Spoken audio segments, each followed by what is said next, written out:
Ernie? Yes. All right, excellent. We're back. Okay. We're back.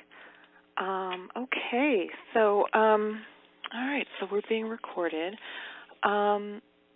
So did you get a chance to, I know I got your email back, did you get a chance to think about or consider anything more about what we had talked about or the questions I emailed you or?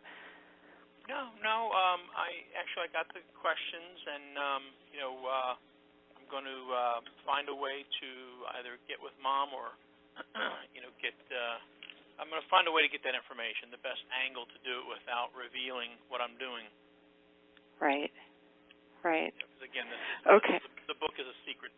So I want to surprise her, so I don't want her to get tipped off on me asking a bunch of questions at this point. Right. No, absolutely. Yeah, and they're kind of I imagine they're kind of probing questions, so They are. They really are. And Dad passed not a long time ago, although it will be 5 years in February, and it's still tough for Mom, so I try to be careful and selective of when and what I ask. Yeah. No, I understand. All right. Well, what era should we move to? Should we jump to when you guys were kids, when you guys came into the picture? Well, where did we leave off last time? Well, last time we kind of jumped around a little bit, and I was trying to get an idea about your parents' childhood and their experience, their background, and we kind of moved on to your views on business and education and working harder because you guys didn't have one. You talked to me about the snow days and how on snow days all the kids would go out and play. And you went to which bank was it? Yeah, we had a chain of banks that we had the contract to do all the snow removal for. Yeah, right. American Security Banks. There it is. American Security Banks. You said they were a block long, and you would hit the sidewalks with a shovel. Yeah, and that is kind of where we left off. So maybe we could talk about, I guess, more about that time from the beginning when you were kids. So you said, I remember on the recording you had said you remember starting work at about 12. Correct. And when you were 12, and you think it may have even been before then.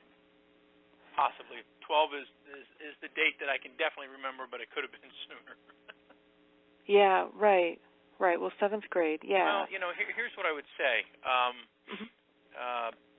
I just looked at this the other day because we spoke about it on the call about the first contract that I found that I've got framed outside my door. So, our company was founded in 1976. So let's just say we started that contract in 1976 because I do know it was our first contract. Okay.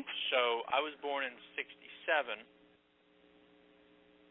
So if we got that first contract in 76 and we were cleaning it as a family, then I think I was 9 years old. Wow. That would be the clearest way I think I can benchmark that. Right. So tell me some of your early memories. Like, tell me an instance or an incident when, can you go back to that time and tell me an instance that you remember. Yeah, we would go, after school, and I think at the time my mom still worked for the government, and so after she got home from work, and we would have early dinner and so on, we would go. I'm gonna guess and say somewhere around 6:30 in the evening, and we would clean the location, and my two sisters and I, and Mom and Dad, and between the family we could knock them out, within probably a couple of hours. so that we weren't out late at night. Certainly it's not like they were doing anything wrong and keeping us up from our homework or anything, but we'd go as a family for a couple of hours each evening, Monday through Friday, and we would clean this office building. Small, it was a small office building. It was probably, I'm going to guess, it might have had maybe up to a max of 100 people might have worked there. So where did your mom work back then? My mom worked for the Department of Agriculture. Oh, really? Wow. So she would get home about 5:30 or so. I'm assuming, normal work day she'd get home around 5:30. Assumption. And then you guys would eat, and then everybody would take off. Yep, we'd jump in the family station wagon and we'd go clean. And take off and clean. Do you have any, because the family station wagon comes up, do you think you might have photos of you guys packed into the station wagon? No. Oh, really? I don't. No, okay. That was asked of me once before, but I don't believe we do. Okay. Wow, so your mom she didn't really have time to sit down. She went to work at Department of Agriculture, came home 8. Mom and Dad, definitely worked long hours from the time they were kids, until the time Dad got ill and had to retire, and Mom had to, kind of help focus on him, and that's when I took over. Wow. So then you guys had from 3 or 3:30 until about 6:30, the kids, to be on your own? Yeah, well, we'd get home from school, and, if we had chores or if we had homework or whatever, or, I don't really remember exactly too much of what we did, but... Right. Huh. Interesting. So can you tell me, do you have any memories, like some instances of that time when you guys took off at 6:30? I don't know, was there a time when, something funny happened at the American Securities Bank? Was there a snow day that was particularly memorable? I was thinking, are you at all interested in, because you had mentioned that you looked at the first contract and you couldn't believe for how you were working for so little money. Would you be interested? So a lot of writing, what they teach you is details. Don't gloss over, don't generalize. Don't use a broader word when you can use a more specific one. So, part of it... So are you asking if it would be good to maybe reference that first contract and maybe, the highlights of what we did for how little? Yeah, I would. Yeah, it's kind of interesting, like how much was it? How much were you guys charging, and how much did you do for that? I think people would find it pretty interesting. Yeah, what I can do is I'm going to take a digital photo of the framed that'd be great. Historical document that I've got preserved. Right. Yeah, I'll shoot you an image of it, email it to you, so that you'll be able to see, the framework. I mean, it's a very, very basic. The contract, as I recall, Mom telling me, was literally typed on that old typewriter that I think my dad, my grandfather, or someone had given them. And, right. It's a very basic little one-page, page and a half document. But I'll do that. Okay. Well, that's cool. Yeah, hand typed. That's cool. Yeah. So would you be willing to say what that first contract was for, or it sounded like there was a lot of absurdity? Well, it's just, obviously looking back this long ago, it's absurd to think someone would type on an old typewriter too. Right. But I mean, it was right. It was the day. That's the way things went. Right. So Right. I mean, and looking back, at the type of business and the type of contracts and their values that we do now, compared to something that we were getting paid under $500 a month, Mhm. Mm. Mm. to do 5 nights a week service, plus we did the carpets a couple times a year in the building. We did a lot of things. But I'll send that to you so you can digest it and think about that. Yeah. Yeah, that would be great. Wow. So 5 nights a week plus the carpets a couple times, and it was for under $500. We washed the windows a couple times a year it was a ground level building, so it was all one level, but it had quite a few windows.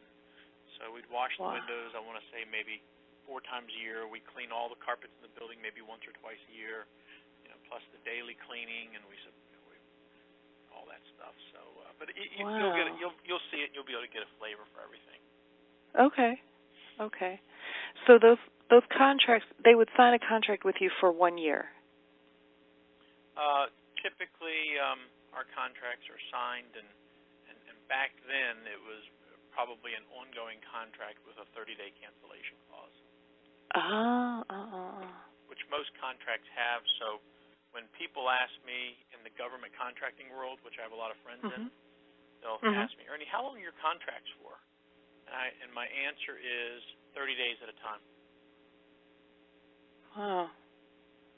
Wow. So they can really cancel any time. 30-day notice. With a 30-day notice, right. Right. So that's the very literal way I look at things. I mean, yeah, I've got 3-year contracts, with option years and so on, but at the end of the day, they're 30 days at a time. Wow. Because even the 3 years they have a 30-day cancellation clause. Wow. So if you guys don't do a good job, 30 days. It's not. Yeah, 30 days. 30 days. Wow. Wow. That'll make you work hard. Yeah. Yeah. Yeah, I mean, there's no resting or getting complacent. I mean, if you're not doing the job, they might let you know, and then they might fire you. Right. Right. They might let you know, and then they might just fire you. Wow. Wow. Okay, well, I guess I don't mean to harken back to the 70s and early 80s, but I guess I'm trying to flesh out that time frame. And I know you were there, so you can give me that information. Sure. Is there a particular instance you remember? I mean, maybe older, maybe 10, 11, 12, 13, something funny, maybe something when you guys were fired, something when you got a contract by accident, or a funny,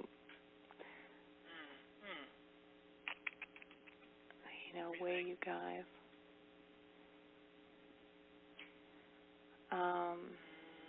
When someone tripped over a snow berm, or the office manager was still in the office yelling at his wife. I don't know, something.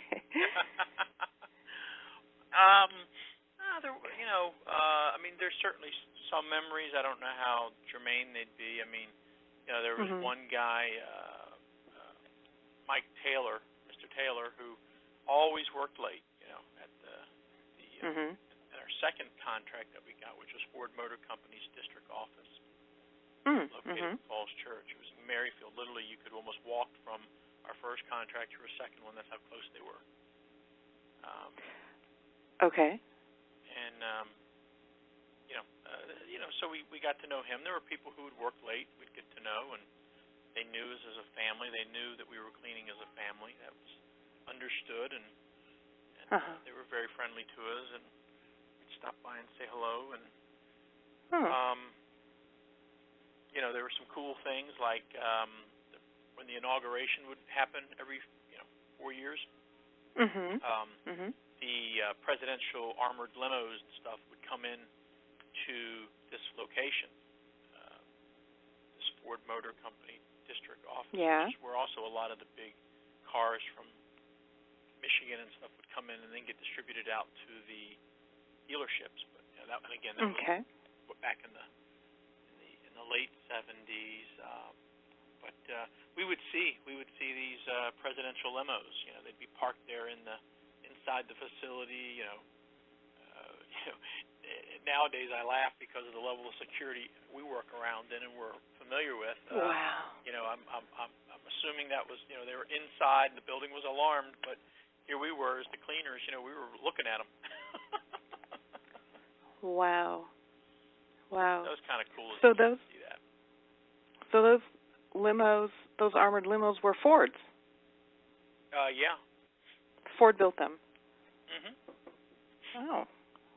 News to me. I didn't know that. Yeah, I think unless something's changed, I think Ford, Lincoln Mercury. Ford owns Lincoln. So they were Lincolns, but Ford owns Lincoln. So, they were Lincoln Continental limos. So the presidential armored limo was right there in front of you. Yeah. And you and your sisters, your mom and dad, 12 years old, would just clean around them, I guess. Yeah, we got to see them and be around them, and kind of cool. Wow, that would never happen in this day, huh? Yeah, no, it wouldn't. Yeah. Also, during the summertime, a lot of times, or when I had breaks, we had a day personnel, one day porter who worked there at the building, and if he needed to take a vacation or something, I would sometimes go over and fill in for that week, and cover it. Mhm. And that was when that was more so when I was like a little bit older, maybe 14, 15, 16. And again, they had gotten to know, the people in the building had gotten to know me, so they were comfortable with me, who I was. And, there was a time that my dad sold them on having us clean all the blinds in the building. And so literally, we went and we took all the blinds down from inside the building over the weekend and took them into the garage, the inside heated garage. And we cleaned them with soap and hoses and dryers. We would hang them to dry and all that good stuff, and then we would rehang them. We would, and these were plastic or metal. They weren't like you or I would have drapes in our homes. They were right. Yeah. So blinds, I guess is the right word. And nowadays, we've got machines that are ultrasonic cleaning that you dip in one tank with the solution, and then you dip it in the other side, and it's a drying solution that boom, boom, boom, and it's dry within 5 minutes. They're back up, Oh, really? That was so we'd spend a whole weekend cleaning all the blinds. But that's just really, that's just kind of the evolution of cleaning, and I've seen a lot of that type of stuff. Like, for example, when I started in the business, we used upright vacuums. Something similar to what you would have used in your house as a kid, maybe a little more commercialized. You push the button and the bag on the back would inflate. It might be like an old Kirby, or it might be a Hoover or whatever, and you'd vacuum around, and so that was one type of vacuuming, and the production rates were something we live and die by in our industry because our business is so labor intensive. So could you vacuum, what's that? Could you explain production rates? I don't. Production rates are how productively or quickly a cleaning technician can do a particular task in a facility. So one task would be vacuuming the carpets. So you need to know how many square feet of carpet do you have in the facility, what's your production rate. That then will tell you how many man hours you need to staff that facility for just vacuuming. Emptying trash and so on, that's another thing. You need to know the production rate. Shampooing carpets, you have to know production rates. These are all things you have to know in order to bid. And being in the industry, we used to do, with an upright vacuum, I think when I got in very early on, the production rates might have been 3,000, 4,000 square feet an hour, maybe, Okay. for upright vacuuming. Okay. Okay. In the 80s, the late 80s, they came out with a different type of vacuum called a backpack vacuum. Okay, yeah, I've seen those, yeah. And they were more efficient, lighter weight, and they wouldn't kick out the dust. They had better dust control, better for indoor air quality. So we moved towards them, and it was not unusual to get 10,000 square feet an hour out of that. Okay. Wow. Yep. So if you were to quote me on this, I would rather than saying the exact square footages, you can start with the baseline, but it would be easy to say that you could get 2 to 3 times, a minimum of 2 to 3 times the production rate with that vacuum versus the other one. So you know what that does for labor. It gives us a competitive advantage. And fast forward now, back in probably 2007, 2008, we started using ride-on chariot vacuums. So what? Have you ever seen a Segway? Yes. Okay. So we've got equipment now like that in our larger facilities that are sometimes 500,000 square feet or 1 million square feet overall. We have technicians who actually ride these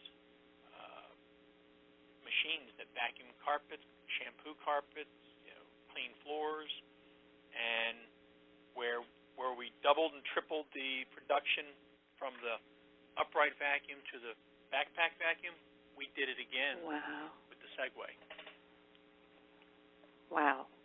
And that's just the competitive. You really have to do that to be competitive and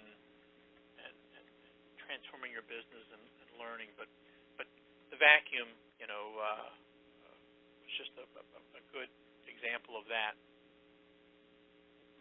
So with the upright vacuum in your living room, you can do 3,000 square feet an hour.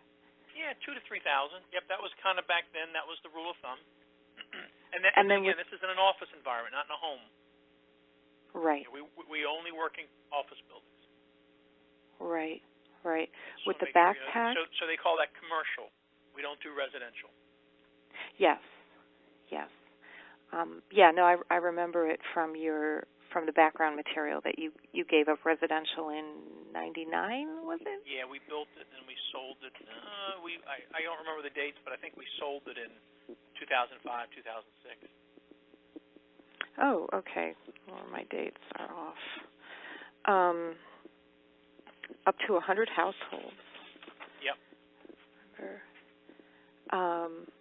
1999, you purchased your warehouse facility. So you sold it in 2005. Yes, so this is commercial. So 3,000, so I'm just going to repeat what you told me to make sure I understood it. Well, I'm not recorded. You've got it recorded. I do, I know. Yeah. I just have to I have to do it anyway. So 3,000 square feet for initially in the late 80s, it was 10,000 square feet with the backpack. So how many square feet for the ride-on? Well, remember, the way I'd want to reference it is the baseline being the upright vacuum, 2,000 to 3,000 square feet an hour. Okay. When we went to the upright, the production rate went 2 to 3 times that. For a lot of reasons, I don't want to give specifics on production rates because that's our bread and butter, and I don't want my competitors who might read the book to know what production rates we use.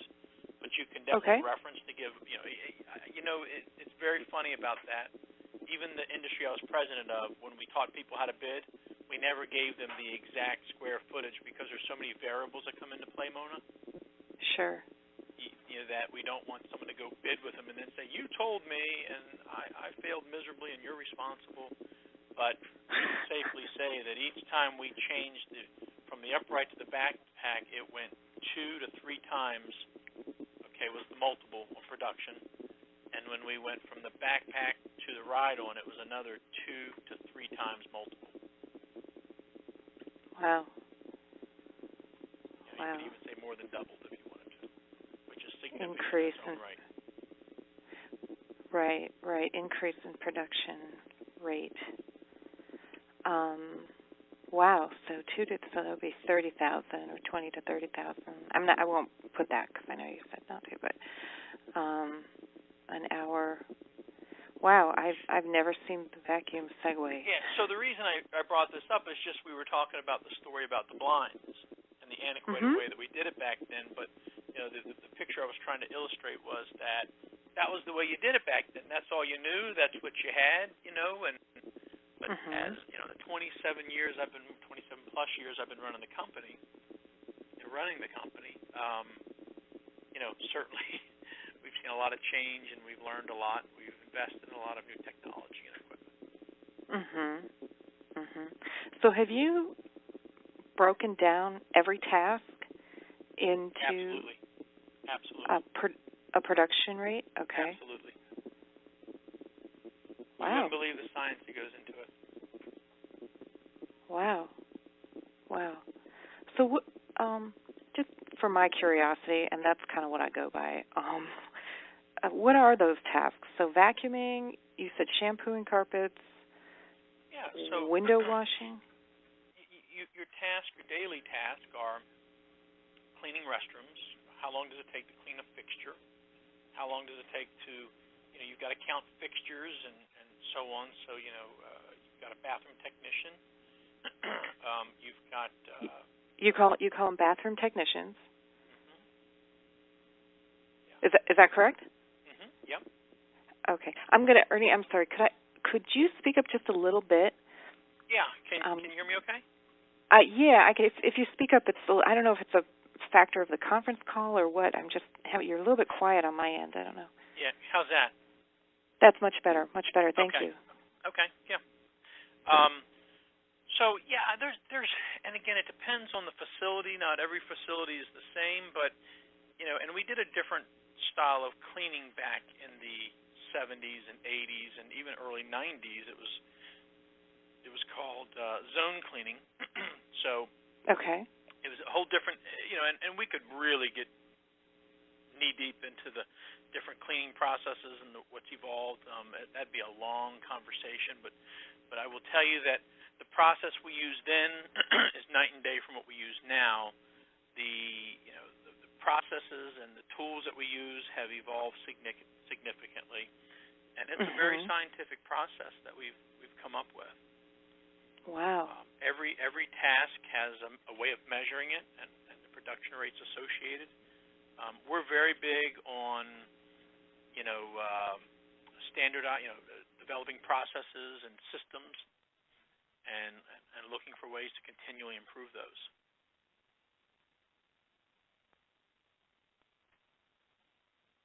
But I've taken you all the way from the 70s and 80s to now.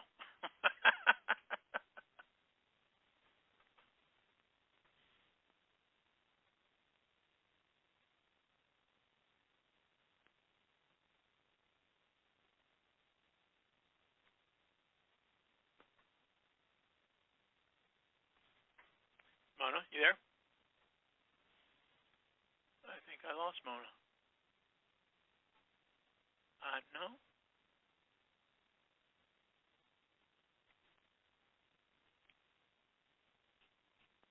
Hello?